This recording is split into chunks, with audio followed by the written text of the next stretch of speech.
My children are vaccinated, but they're not fully vaccinated. There's some I don't believe in, and sadly that will keep my kids from going to school. That means I'd have to homeschool them and make expenses for homeschooling and take that out of my pocket because there's not credits for that. Ask any medical professional who has not suffered a head trauma, and they will tell you kids of a certain age need to be vaccinated, or we could be facing the spread of current and even almost eradicated diseases. Then again, to some people, common sense is never all that common.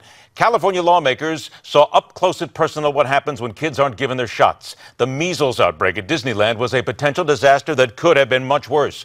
Yet there are those who still insist they will not inoculate their kids. Let's get to it. He is director at the Division of Medical Ethics at New York University's Langone Medical Center. Pleasure to have Dr. Arthur Caplan back on the hard line. Dr. Caplan, here we go in California, a law that would require more children who enter daycare and school to be vaccinated against diseases. This would be one of the toughest mandatory vaccination laws in the country. Is it about time? It's about time. It's overdue. 2 states already have it, by the way, Mississippi and West Virginia. They have some of the best vaccination rates in all of the country. Those were passed a long time ago, though. What California is doing is very, very exciting and I think appropriate. And I'll tell you why. I know there are people who say, I want the choice. I want to be able to refuse vaccination. But we know that when those vaccination rates drop below 90%, in a school classroom, then everybody's at risk because the virus can jump around because it's not 100% effective, say for measles or for mumps. So cutting back on the exemption rate really makes sense because you're putting others at risk. Is that really what you just said there is the key point here? As a parent, and this law would allow you, if you wanted to homeschool your child, if you wanted to have private home-based schools, fine, do it. But the big key here is if you are going to allow your child out into public around other children, tens, dozens, thousands of other kids, that's the problem here right now. You can't do that because you could be creating a potential disaster. Isn't that what we keep having to drill home here? That is the key point. Look, everybody understands that the burden is on those who want to take away individual choices, even individual liberty. But sometimes when you put the community at risk, when you put others at risk, you have to put a limit on freedom. So you have to have a child seat. You could choose not to put your kid in a child seat in a car, but we know that puts the kid at risk.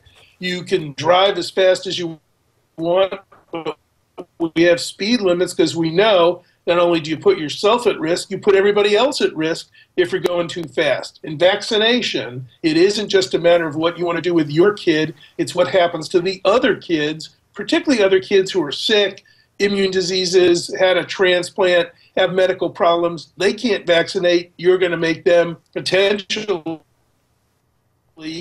very, very sick, might even kill them.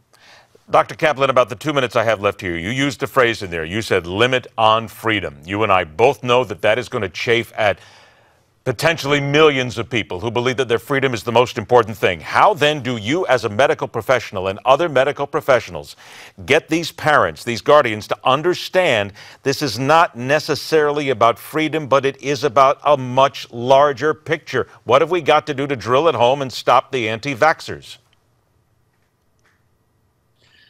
I think there's 3 key messages, Ed. First, stop getting your information off the internet. Stop reading every conspiracy nut that's out there. Vaccines are enormously safe. I'm not going to say they're 100%, but they're 99.99999% safe. Every medical expert, your pediatrician, your doctor, nurses, everybody recommends get those vaccinations. You're going to get a lot more benefit than you are facing any risk. And there aren't alternatives. You're not going to prevent disease by eating kale and breathing fresh air. Those are just false. So get the facts straight.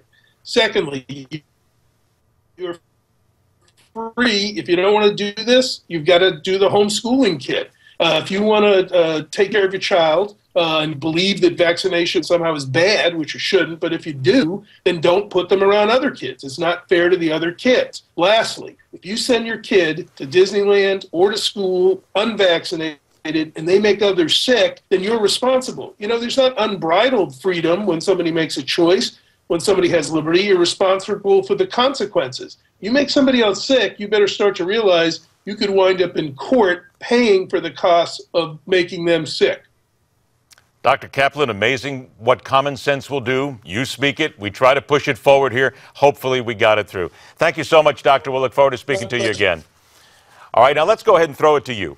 Give us an idea here. He just gave you the 3 reasons why you must have your child vaccinated. I'd love to hear from the anti-vaxxers as well, and those also who say, look, it's about time to make sure that there's a limit on freedom sometimes. You have to be concerned about the overall good. Send it to us on email. Put it on Facebook, send it to us on Twitter. We'll talk about it right here. All right, next, judging presidential candidates on that smile and good looks only. What a shocker. Stay with us. The Hard Line continues.